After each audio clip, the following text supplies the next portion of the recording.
этого семестра на нашем историческом факультете начинает преподавать новый предмет «История повседневности Якутии».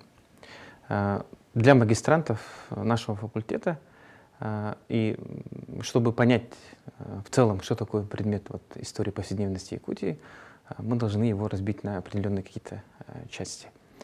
Фундаментальное понятие здесь — это у нас повседневность. Что такое повседневность? В историческом плане оно становится актуальным, проблема повседневности становится актуальной в начале 20 века, 30-40-е годы 20 века, когда в исторической науке начинается такой кризис, и ученые-историки начинают пытаться найти выход из этой ситуации, когда становится даже вопрос, можно ли, имеет ли право существовать дальше историческая наука как отдельная наука, потому что все народы уже изучены, все исторические процессы в принципе уже понятны. И в этот момент, в 30-е годы, французская школа, которая появляется вокруг журнала «Анналы», оно уделяет внимание такой мощной проблеме, которая до сих пор сохраняет свою актуальность. Это проблема повседневности. Что такое повседневность? Очень четко, хорошо определяет в своей фундаментальной работе структуру повседневности Фернан Бродель. Это французский историк, социальный историк, выражая современным языком, современным термином социальный антрополог.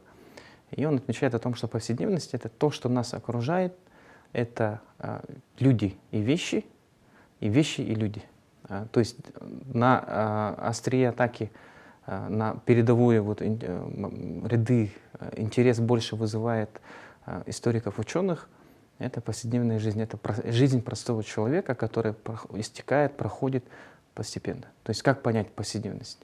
Историки повседневности, они говорят о том, что история, она развивается не скачкообразно, то есть от события к событию. Да? Война закончилась, потом начинает изучать какую-то новую войну. Или там закончил править какой-то царь, император, и сразу начинает переходить к какому-то другому императору. И скачкообразными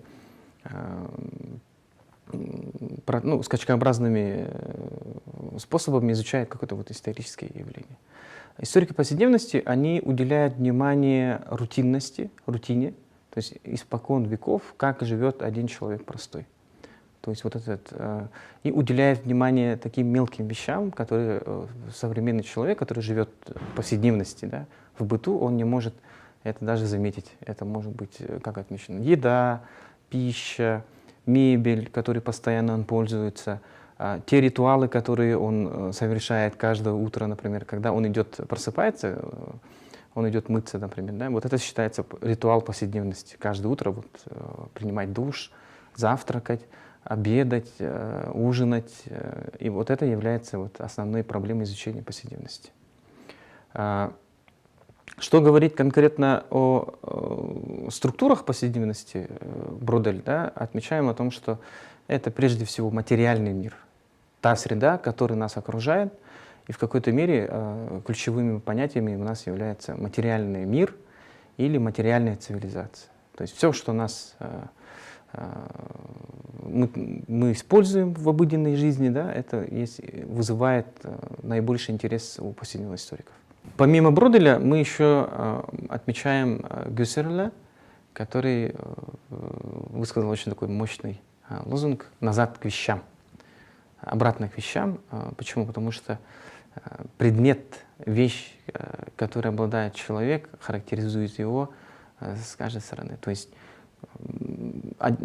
каждое слово, каждое понятие, каждый термин, и каждый предмет, и каждая вещь для историка повседневности имеет очень глубокий смысл.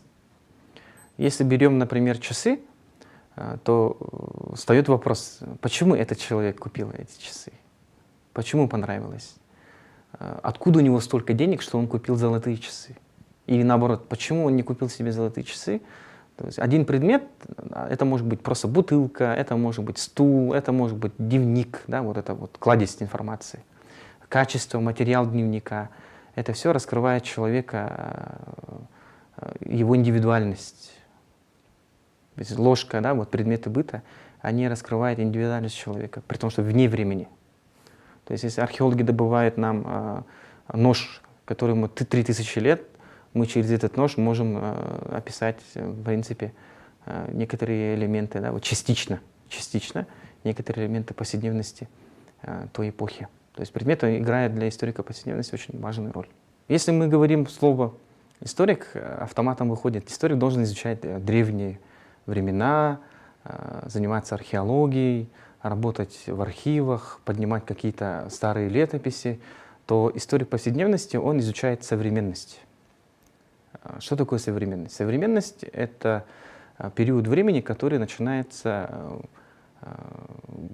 где-то с середины 20 века, это 60-е, 70-е годы 20 века, и проистекает в наше время. Даже сейчас мы говорим о том, что история продолжается. То есть то, что мы делаем, да, вот снимаем видео, лекции, общаемся с родителями, сдаем экзамены, ходим на работу, общаемся с начальством, ведем деловую переписку с партнерами, это все вызывает интерес у историков повседневности. В книге «Структура повседневности» у Броделя есть отдельная глава, которая определяет полностью, чем конкретно занимается историк. Да? Эта глава называется очень просто «Хлеб насущный». То есть то, что есть человек, определяет всю его сущность. То есть чем он занимается, как он отдыхает, как проводит свое время. Вот это определяет его еда. Например, если человек зарабатывает большие деньги, он будет покупать качественные продукты, например. Это определяет развитие цивилизации, это определяет развитие культуры. Каждое явление социальное у нас отражается в его окружающем материальном мире. Если брать глобально, то это культурный ландшафт, это город, это село. Если брать еще глобальнее, то это страна. То повседневность, она начинается удивительно, но она начинается из дома, вот из дома, где живет человек, его комнаты. Можно отметить даже вот кровать, стул, стол. С этого начинается его повседневность. Интерес вызывает также еще и межгендерные отношения. Почему? Потому что человек прежде всего делится на два пола, да, мужчина и женщина. И отмечаем о том, что повседневная жизнь мужчины и женщины, оно имеет некоторые отличия. Все ученые повседневности, изучающие повседневность, они отмечают, что повседневность, она течет медленно. Даже если на первый взгляд можно отметить то, что даже никаких изменений не происходит вообще. Например, хлеб сеют так же, как сеяли 1000 лет назад. То есть процесс он одинаковый. Меняется только техника. Скотоводы пасут скот так же, как пасли скот 7000 лет назад, когда первый человек одомашнил животное. С тех самых пор в повседневной жизни скотовода практически не меняется. Меняется только техника, какие-то методы, приемы, да, но они вот суть не меняют вещей. И вопрос тогда стоит, а как тогда меняется человеческая жизнь? Вообще, как понять исторический процесс? Если мы говорим о том, что земледелец, пахарь, он пашет землю так же, как и 1000 лет назад, скотовод ухаживает за скотом такими же методами, приемами, которые были 1000 лет назад.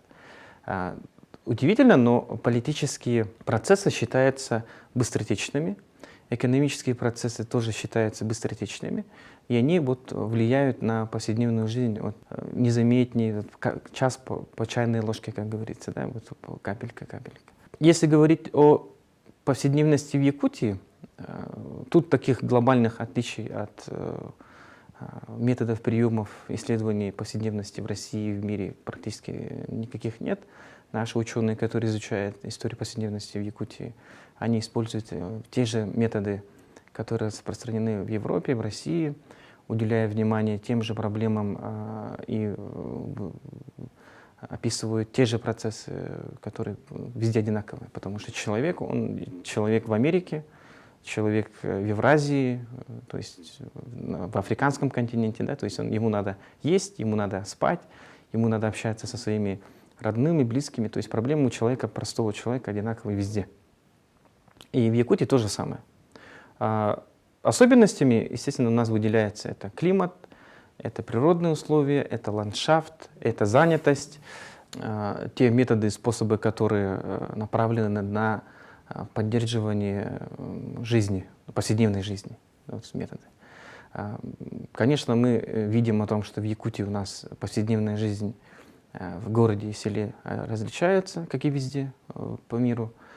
Но надо отметить о том, что в историческом ракурсе есть четкие вот этапы, можно сказать, да, которые разграничивают вообще исторический процесс истории повседневности в Якутии.